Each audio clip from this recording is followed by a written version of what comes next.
Hello and welcome to High on Sports Overtime. I'm Ralphie, and as always, I'm joined by my lovely crew here. Lovely, of course. Von Eric, Ashley, one. Real quick, I want to remind you guys, get to the website highonsportsradioshow.com. You can go to the archive and download any past episode of High on Sports, and find us on Twitter, _on_sports, and Facebook, High on Sports Radio. All right, well, let's get right into this. It's something we talked about a little bit on the show, but we didn't really get into it. We talked about the Pro Bowl, and we talked about how Nike introduced the new gloves that look pretty sweet, and the cleats that look fine, I guess. But something we didn't talk about is the fact that almost none of us watched it. And you'd think the Pro Bowl is such an anomaly because you think best football players going at it, and for some reason that's just not appealing to anyone. And I think what slipped under the radar even more is yesterday was the NHL All-Star Game. Did any of you know that?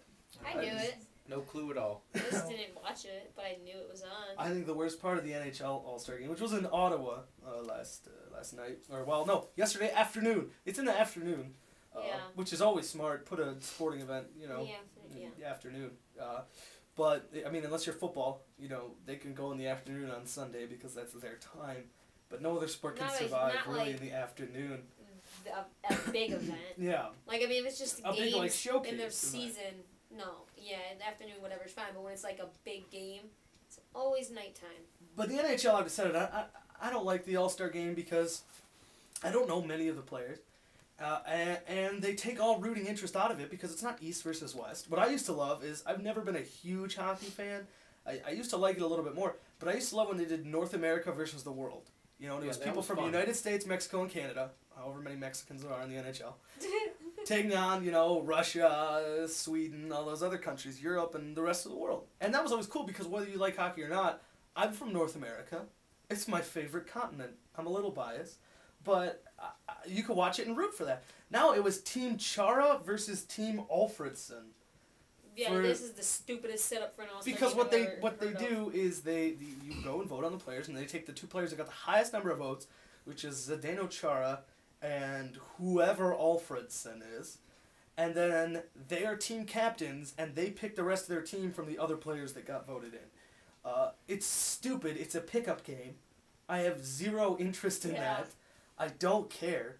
I mean, even if I had players going, odds are, if we had a hockey team, odds are I've got guys on Chara and Alfredson. So who am I even rooting for? It just makes no sense to me.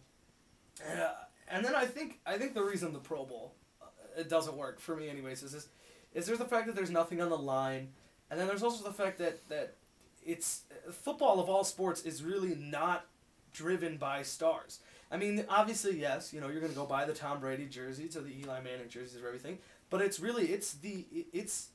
all about the team, Like, even if they did a skills competition, everybody says do a skills competition, have, like, wide receivers and, like, catching obstacle course or something, or quarterbacks throwing targets. It's like, one of the guys you'd have to go watch catch stuff is Jimmy Graham, Jimmy Graham had a wonderful season as tight end, 99 catches, over 1,000 yards, like, double-digit touchdowns. But who the hell's Jimmy Graham? Exactly. I mean, to the common fan, who the hell is Jimmy Graham? Yeah. But everyone who's competing in the NBA, dunk contest, you got, like, Blake Griffin, Dwight Howard and stuff. And, I mean, in the three-point shootouts, you're getting, like, Paul Pierce and stuff like that. And then in the actual game, it's all the superstars because they're the ones getting the fan votes. And, I mean, it's basketball. I think that's the reason the basketball All-Star Game gets so much more attention. Well, it's the stars coming out. It's also in the middle, it's in the middle of the season. Yes. Football's at a downfall because the season's not long enough to put the Pro Bowl in the middle of the season. Exactly. So when the season's over, all anyone cares about is the Super Bowl. And before they started putting it before the Super Bowl, after the Super Bowl's over, it's like, really, who cares? Football's over. Absolutely. We got a champion. It's like getting the appetizer after you just had the main course. Yeah. And no one cares. And now that they put it before the Super Bowl, the two teams in the Super Bowl, which usually have like some of the best players in the league, they don't even get to go now because they're going to the Super Bowl. So I'm like, so now it's like, well, what the hell? We're not even getting all the best players. And you hit on a good point too. Is it can't go in the middle because in the middle it's already been 8 games. Yeah. I don't know who's actually been good this season after 8 games. I know who's having a good season, but there's not nearly enough body of work.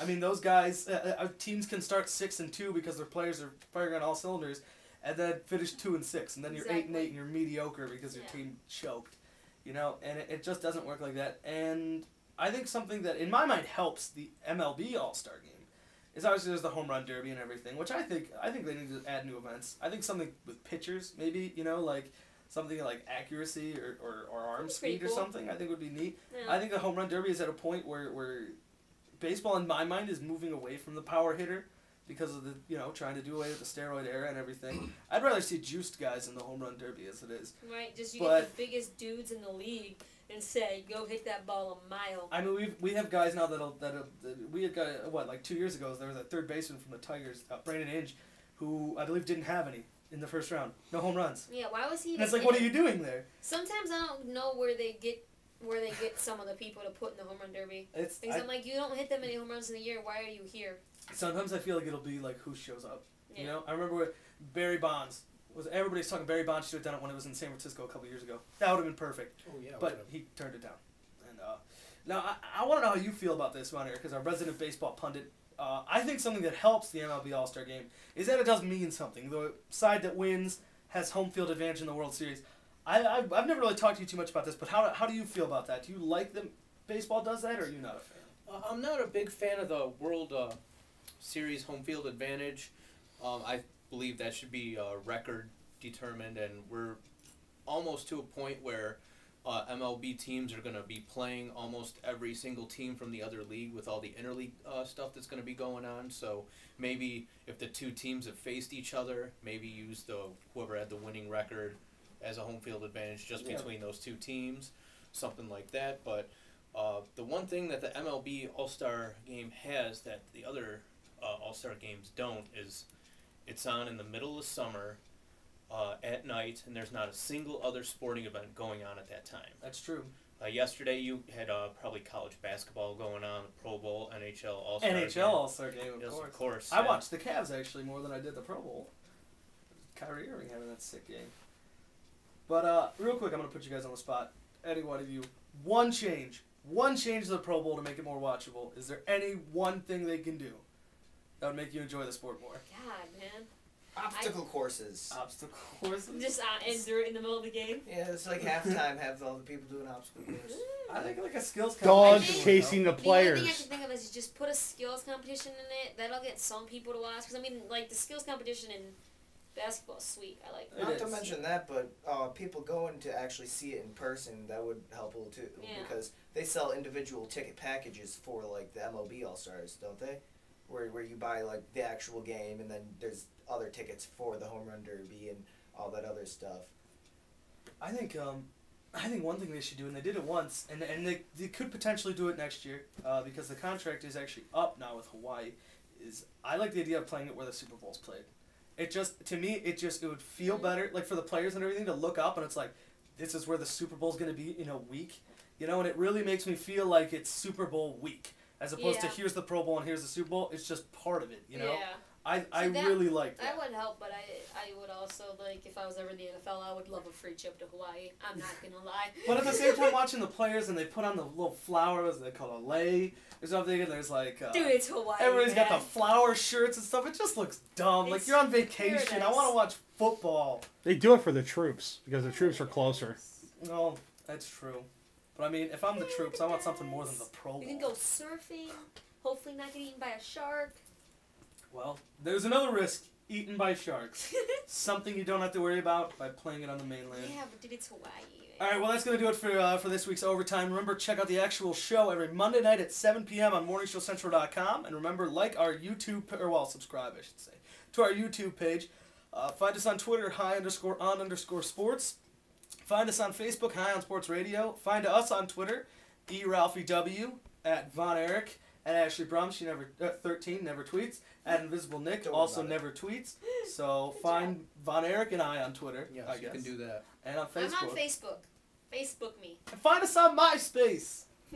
Just search something. High on Sports. MySpace. All right. Well, that's gonna do it. Whatever. Thank you. Good night. Yep.